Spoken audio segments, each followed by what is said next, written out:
Soviet nuclear sub burns crew alive during Ocean 70 exercises. The secret that terrified Brezhnev. April 13, 1970. The Kremlin's corridors echoed with an unusual silence. Leonid Brezhnev, the most powerful man in the Soviet Union, sat at his mahogany desk with his head buried in his hands. For the first time in years, the general secretary had canceled all his scheduled meetings. The reason? A single classified telegram that had arrived at dawn, containing news so catastrophic it would shake the very foundations of Soviet naval supremacy.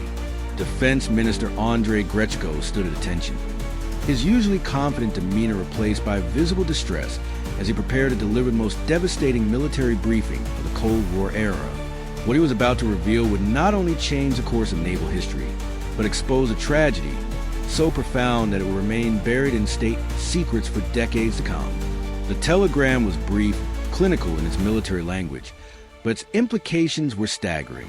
During preparations for Ocean 70, the most ambitious naval exercise in human history, nuclear submarine K-8 had been lost with all hands, carrying nuclear torpedoes to the bottom of the Atlantic Ocean. But this wasn't just any submarine disaster. This was a catastrophe that threatened to expose Soviet military capabilities to NATO forces, occurred during the most critical demonstration of Soviet naval power, and involved technology so classified that its loss could shift the entire balance of the Cold War. The machine of secrets. The K-8 belonged to Project 627 Kit, the Soviet Union's first generation of nuclear-attack submarines, machines that represented the pinnacle of Cold War engineering ambition. These weren't just vessels. They were floating symbols of Soviet technological supremacy, capable of staying submerged for months and traveling at speeds that made conventional submarines obsolete. The K-8 had already etched its name in naval history, having completed the first Soviet nuclear submarine transit from a northern fleet in Murmansk to the Pacific Fleet, a journey that took them beneath the Arctic ice cap for 1,800 nautical miles, reaching the North Pole itself in a feat that demonstrated Soviet mastery over the world's most hostile waters. But with great power came devastating consequences. These revolutionary machines were also death traps. The K-8 had already survived multiple radiation accidents that left crew members suffering from acute radiation sickness, their hair falling out in clumps, their bodies slowly poisoned by the very technology that made their submarine a marvel of modern engineering. In October 1960, during training exercises, a steam generator leak had irradiated nearly the entire crew. Sailors worked in shifts of mere minutes, racing into the reactor compartment to install lead shielding while their bodies absorbed lethal doses of radiation. Many would never serve on submarines again, their naval careers ended by invisible death seeping through steel bulkheads. The submarine had even survived what could have been the most ironic death in naval history, nearly being destroyed by its own torpedo. During Northern Fleet exercises in 1965, the K-8 fired a practice torpedo that, due to a maintenance error involving steering mechanism lubricant, began circling back toward its launch platform. Only an emergency dive saved the submarine from being destroyed by its own weapon, a near disaster so absurd it would have been comical if not for its potentially catastrophic consequences. The perfect commander. In February 1968, Captain Second Rank Vsevolod Borisovich Brezhnev took command of the K-8, and by all accounts, he was a perfect Soviet naval officer. His service record read like a textbook example of military excellence. Educated, principled, physically fit with a boxing qualification, and possessing that rare combination of technical expertise and natural leadership that made men willing to follow him into the depths of the ocean. Brezhnev understood that commanding a nuclear submarine wasn't just about navigation and tactics. It was about psychology, about maintaining morale in a steel tube where 104 men lived in spaces smaller than most apartments, breathing recycled air, and knowing that a single mistake could kill them all instantly. The submarine had undergone extensive repairs and partial modernization under his command, and by 1970, both the vessel and its crew were ready for their most challenging mission yet. Ocean 70 wasn't just a military exercise. It was a celebration of Lenin's centennial birthday and a demonstration to the Western world that the Soviet Navy had become a global force capable of projecting power anywhere on Earth's oceans. The exercise would involve all four Soviet fleets, hundreds of warships, Strategic missile submarines, coastal defense forces, and long-range aviation in a coordinated display of military might that would span the Atlantic and Pacific Oceans, the Barents Sea, Norwegian Sea, North Sea, Sea of Okhotsk, Sea of Japan, Philippine Sea, Mediterranean, Black Sea, and Baltic Sea simultaneously. The impossible mission. The K-8's assignment was perhaps the most dangerous and diplomatically sensitive mission of the entire Ocean 70 exercise.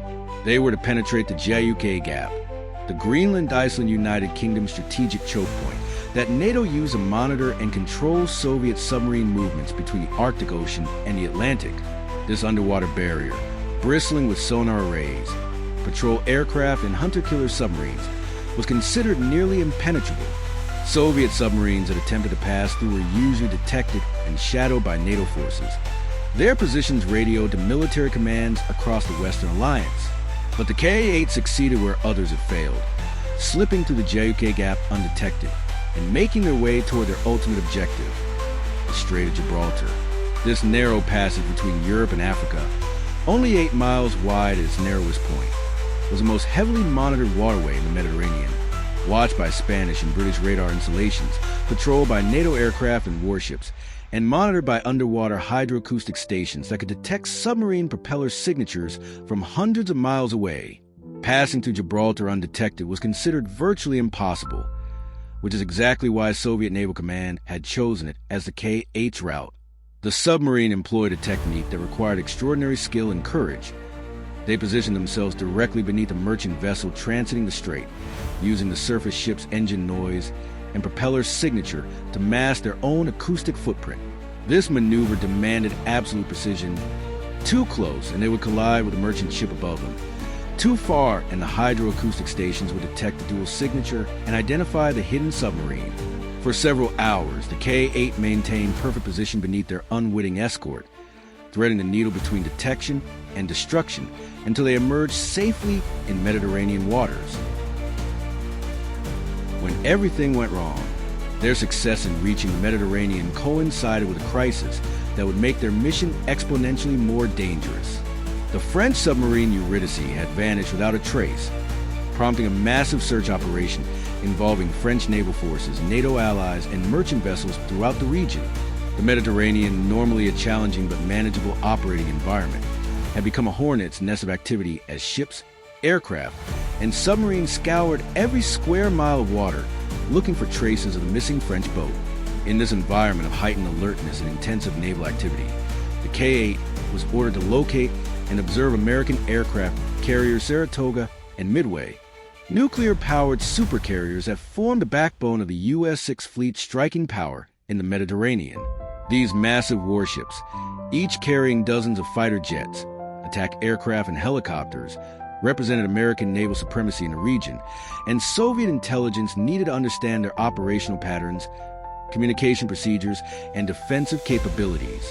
For weeks, the K-8 played a deadly game of cat and mouse, remaining undetected while shadowing the American fleet, gathering intelligence that would prove invaluable for Soviet naval planning. Captain Brezhnev and his crew performed flawlessly, maintaining perfect stealth while operating in waters crowded with potential enemies, their submarine invisible to the most sophisticated detection systems the Western Alliance could deploy. The fire that changed everything. April 8, 1970, 11 p.m. The K-8 was conducting a routine ascent to periscope depth to establish radio contact with fleet headquarters, a standard procedure that the crew had performed hundreds of times without incident. But as the submarine rose through the dark Mediterranean waters, something went catastrophically wrong in a way that would baffle investigators for decades to come. Fire in the engine room. The scream echoed through the submarine's cramped corridors as two simultaneous fires erupted in the third and seventh compartments, an occurrence so statistically improbable that it suggested either sabotage or a fundamental design flaw in the submarine itself. Within seconds, the K-8 was transformed from a precision instrument of war into a death trap, with smoke and flames spreading through ventilation systems that had been designed to keep the crew alive, but now became conduits for poison gas and superheated air. Captain Brezhnev's reaction was immediate and decisive. Emergency surface, all ballast tanks blown, every available system dedicated to getting his submarine to the surface where his crew might have a chance of survival. But even as the submarine clawed its way toward the surface, the situation in the burning compartments was deteriorating rapidly. In the seventh compartment, the regeneration canisters used for air purification were exploding one by one, each detonation releasing oxygen that fed the flames and carbon monoxide that poisoned the air. The concentration of deadly gases quickly exceeded survivable levels, and crew members began collapsing as their bodies succumbed to smoke inhalation and carbon monoxide poisoning. Heroes in hell, in the heart of the inferno, for men made a decision that would save the submarine and prevent a nuclear catastrophe that could have contaminated the entire Mediterranean Sea. Captain 3rd Rank Kozlovsky, Captain Lieutenant Shudinov, and Senior Lieutenants Chuganov and Shestakovsky found themselves in the main propulsion control room as flames spread through the ventilation systems toward the nuclear reactor compartment. They understood with terrifying clarity that if the fire reached the reactor, the resulting explosion would not only destroy the K-8, but create a radioactive disaster that would dwarf any previous nuclear accident. These 4 officers made the ultimate sacrifice, sealing themselves into the burning compartment and manually shutting down the nuclear reactor while flames consumed everything around them. Working by feel in the smoke-filled darkness, their hands burning as they operated controls that had become too hot to touch, they managed to insert the control rods and activate the emergency cooling systems that would prevent a reactor explosion. Their final radio transmission, heard throughout the submarine, was heartbreakingly simple. There's no more oxygen. Farewell.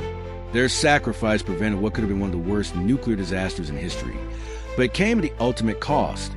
For men died saving not just their shipmates, but potentially thousands of people who would have been affected by radioactive contamination if the reactor had exploded. The choice that haunted a captain. When the K-8 finally reached the surface, Captain Brezhnev faced a decision that would torment him for the rest of his short life. On the horizon, a merchant vessel was approaching, but it flew the Canadian flag, making it a ship from a NATO member nation. Requesting assistance would mean revealing Soviet military secrets to potential enemies during one of the most sensitive military operations of the Cold War.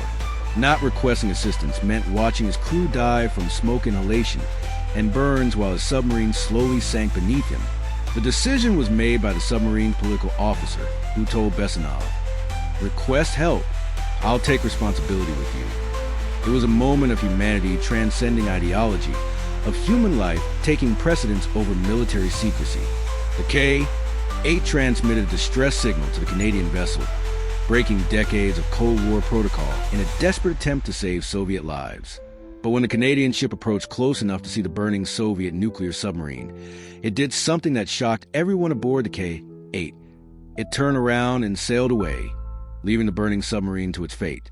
Whether this was due to fears of radioactive contamination, orders from higher authorities, or simple unwillingness to become involved in Soviet military affairs, the Canadian vessel's departure left the K-8 alone in increasingly rough seas with no hope of outside assistance. The final battle. By sheer luck, a Bulgarian cargo ship spotted the burning submarine and agreed to evacuate part of the crew. 73 sailors were transferred to the merchant vessel, but Captain Brezhnev and 22 volunteers remained aboard the K-8, determined to save their ship or die trying. For 3 days and nights, in seas that grew progressively rougher as a major storm system approached, these men fought a losing battle against fire, flooding, and structural damage that was slowly tearing their submarine apart. Soviet rescue vessels finally arrived and attempted to take the K-8 in tow, but by then the submarine was doomed. Water was flooding the damaged compartments faster than pumps could remove it. The hull was losing structural integrity, and the submarine was settling by the stern as its watertight compartments failed one by one. Captain Brezhnev could see that his ship was dying, but he refused to abandon her, staying at his post even as the deck tilted beneath his feet and the Atlantic Ocean claimed his submarine meter by meter. On April 12, 1970, in heavy seas 490 kilometers from the Spanish coast, the K-8 lost its final battle. The submarine suddenly lost longitudinal stability and plunged toward the ocean floor, taking Captain Brezhnev and all 22 volunteers with her. Several men, including the captain, jumped overboard in the final moments, but in 8-foot seas and frigid Atlantic water, they had no chance of survival. Soviet rescue ships watched helplessly as their sonar screens registered the submarine's final descent and the acoustic signatures of hull compartments imploding under crushing deep-sea pressure. The secrets beneath the waves.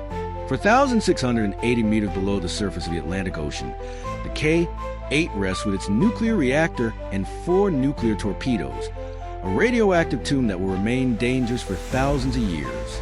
The Soviet government classified every detail of the disaster, forbidding any mention in the press and swearing all survivors to absolute secrecy. For decades, the families of the dead sailors were told only that their loved ones had died in the line of duty, with no details about the heroism, sacrifice, and tragedy that had actually occurred. The official investigation concluded that the fire had most likely started when organic materials came into contact with damaged air purification canisters containing V-64 compound, creating a chemical reaction that ignited simultaneously in 2 separate compartments. An alternative theory suggested that electrical arcing had occurred when damaged cables created current flows through the submarine's hull, generating powerful electrical discharges that ignited materials in multiple locations simultaneously. But regardless of the technical cause, the human cause was undeniable. 60 men died in the K-8 disaster, some from carbon monoxide poisoning, others choosing death to save their shipmates, and 52 refusing to abandon their submarine until the very end. All were posthumously awarded the Order of the Red Star, and the survivors received Ushakov medals. But their true recognition came only decades later, when the Soviet Union's collapse finally allowed their story to be told. Legacy of the Deep. The K-8 disaster exposed the deadly flaws in first-generation Soviet nuclear submarines and led to major changes in nuclear safety protocols, firefighting procedures, and emergency response systems. But more than that, it demonstrated the incredible courage of ordinary men faced with extraordinary circumstances, sailors who chose duty over survival and sacrifice over self-preservation when confronted with the ultimate test of their character. Today, as you watch this video, the K-8 still lies on the Atlantic floor, a monument to both Soviet engineering ambition and human courage. The 4 nuclear torpedoes in her tubes remain intact, their radioactive cores slowly decaying in the crushing darkness of the deep ocean, while the reactor that once powered her through the world's oceans gradually cools toward absolute zero. If this story of Cold War heroism and tragedy has moved you, please subscribe to our channel and hit the like button. It helps us continue bringing you these untold stories of history's most dramatic moments. Share this video with anyone interested in naval history, Cold War secrets, or simply stories of extraordinary human courage under impossible circumstances. And let us know in the comments, what other classified military disasters would you like us to investigate? The men of the K-8 died far from home, in waters that would keep their secrets for 50 years. But their sacrifice ensured that hundreds of thousands of people never knew how close they came to a nuclear disaster that would have changed history forever. Sometimes the greatest heroes are those whose names we never learn, whose stories remain classified long after their courage has saved us all.